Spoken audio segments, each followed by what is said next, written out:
Hello दोस्तों, नमस्कार। बहुत बहुत स्वागत है आप सभी का आपके अपने यूट्यूब चैनल एके सिंह की वाटिका में।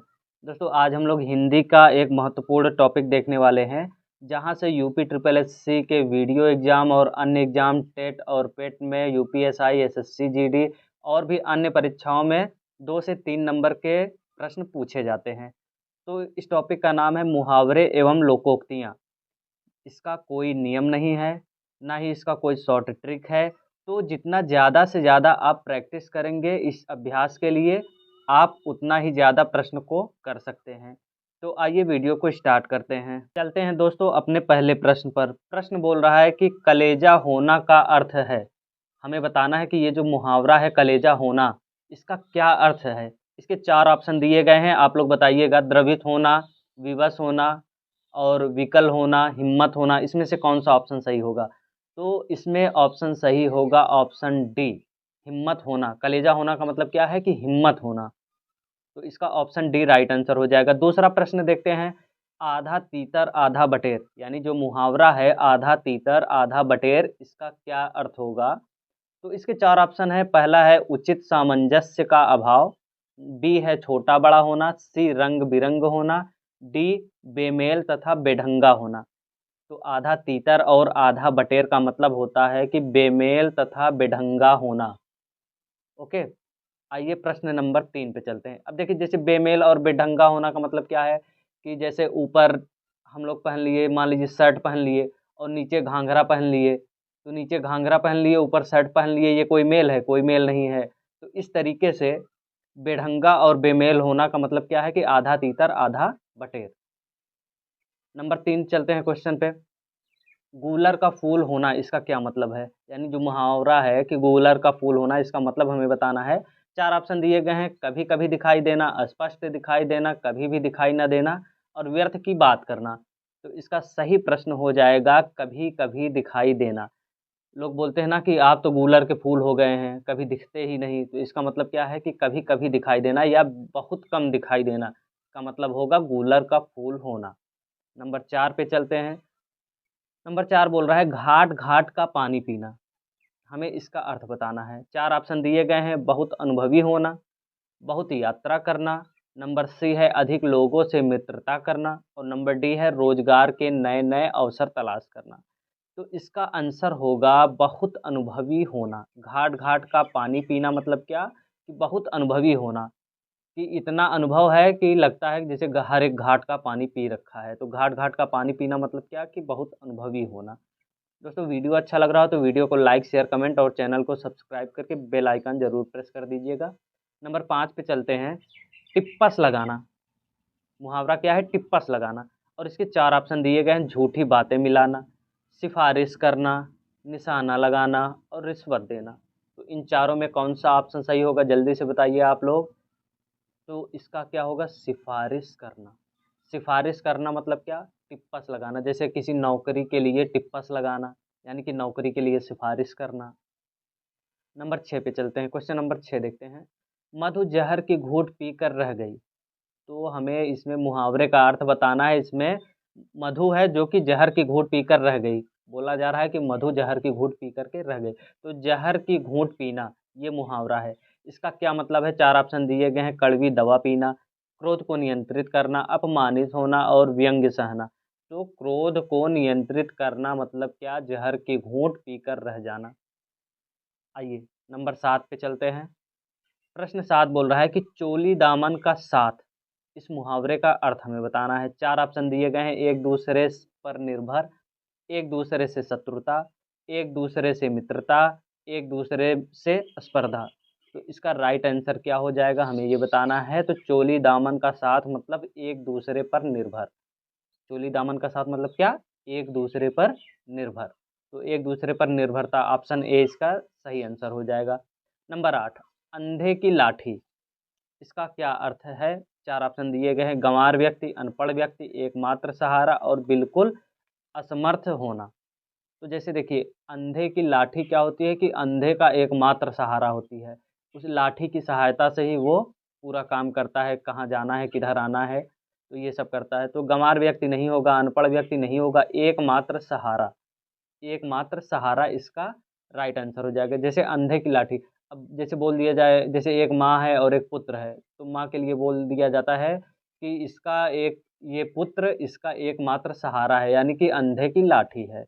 तो एकमात्र सहारा इसका राइट आंसर हो जाएगा। क्वेश्चन नंबर 9 पे चलते हैं। प्रश्न बोल रहा है कि अंडे का शहजादा का अर्थ है। ऑप्शन ए कमजोर व्यक्ति, चालाक व्यक्ति, ऑप्शन बी, ऑप्शन सी अनुभवी व्यक्ति, और डी है अनुभवहीन व्यक्ति।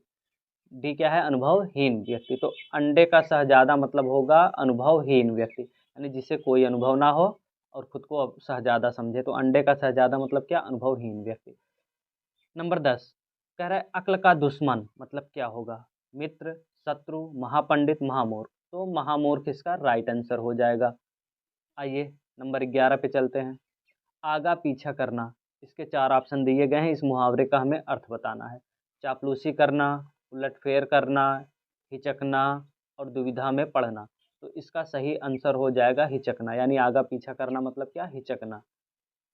इसमें देखिए वाक्य प्रयोग नहीं पूछा जाता है, शब्द दे दिया जाता है, उसका अर्थ पूछा जाता है, यानी मुहावरा दे दिया जाता है और उसका अर्थ पूछा जाता है, और प्रयोग नहीं पूछा जाता। तो हमें बस अर्थ से मतलब है, प्रयोग से मतलब नहीं है। आंखें बिछाना का क्या अर्थ है? प्रेम होना, या फिर झिकड़ी देना, या प्रतीक्षा करना, या आदर सत्कार करना।